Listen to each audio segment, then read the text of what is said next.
Bonjour Laurent. Comment ça va? Très bien. Bonjour. Peu de journaux ce matin, si? Oui, j'en connais qui ont oublié de se lever ce matin. Je pense à l'Humanité, à l'Opinion, aux Échos, absents des kiosques, à l'inverse de la presse régionale et des principaux titres nationaux que sont Le Parisien, Le Figaro, Libération, Le Monde ou encore L'Équipe. Très important.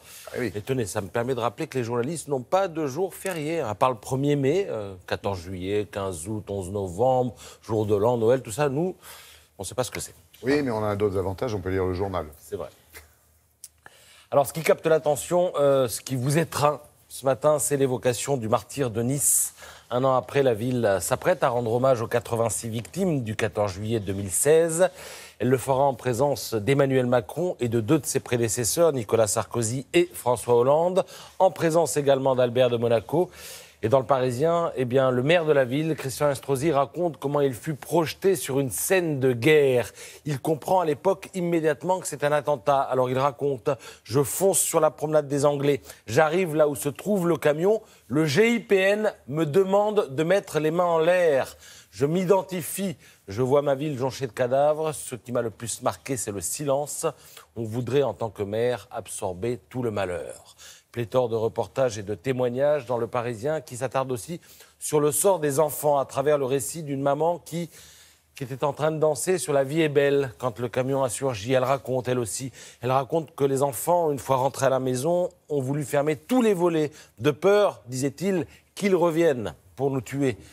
Elle raconte les cauchemars, la peur de mettre le nez dehors, les bruits qui effraient. Et ce jour où, à l'école, l'un de ses enfants s'est mis à suffoquer parce que la leçon du jour portait sur le 14 juillet 1789. J'étais une mère sévère, dit-elle. Aujourd'hui, j'ai plus tendance à laisser faire, à vivre au jour le jour.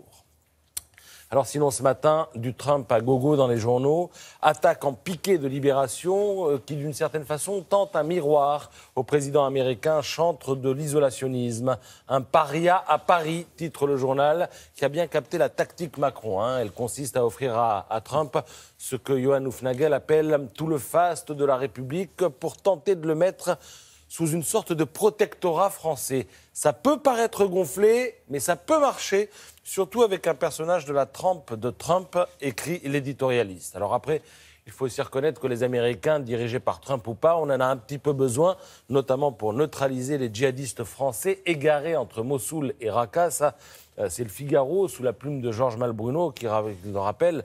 C'est un petit détail qui explique aussi pourquoi la main d'Emmanuel Macron, comme sur la photo, se pose si chaleureusement sur l'épaule de Donald Trump. Mais c'est dans Le Monde qu'on trouve la meilleure formule pour résumer l'affaire. Macron, il achète du Trump à la baisse, misant sur le fait que les États-Unis restent de toute façon incontournables, quels que soient les errements de leur président. Il achète à la baisse. J'adore, hein. Comme dirait l'autre, banquier un jour, banquier toujours. Mais bien vu. Alors sinon, j'en connais un dont les actions sont à la hausse, Romain Bardet. Curieusement, je n'ai pas vu de ça a bardé hier sur les routes pyrénéennes, mais les faits sont là. Après son premier succès dans les Pyrénées, eh bien Romain Bardet n'est plus qu'à 25 secondes du nouveau leader Fabio Aru. Le maillot jaune est donc à portée de roue pour celui qu'on appelle le cerveau du peloton, et pas seulement parce qu'il court avec sa tête, avec ses mollets, mais aussi avec sa tête. Il est aussi titulaire d'un bac S. Il a étudié le droit public à l'université de Clermont-Ferrand pendant 3 ans, avant de se former au management, la tête donc et les jambes. Oui, et une tête bien faite, et c'est un plaisir d'ailleurs quand il parle de sa course à l'arrivée, et c'était le cas hier, c'est un bonheur, effectivement. C'est un Auvergnat, attention. Oui, ça, c'est aussi une qualité, voilà, avoir fait ses études à Clermont-Ferrand, ce qui n'est pas mon cas. Merci beaucoup.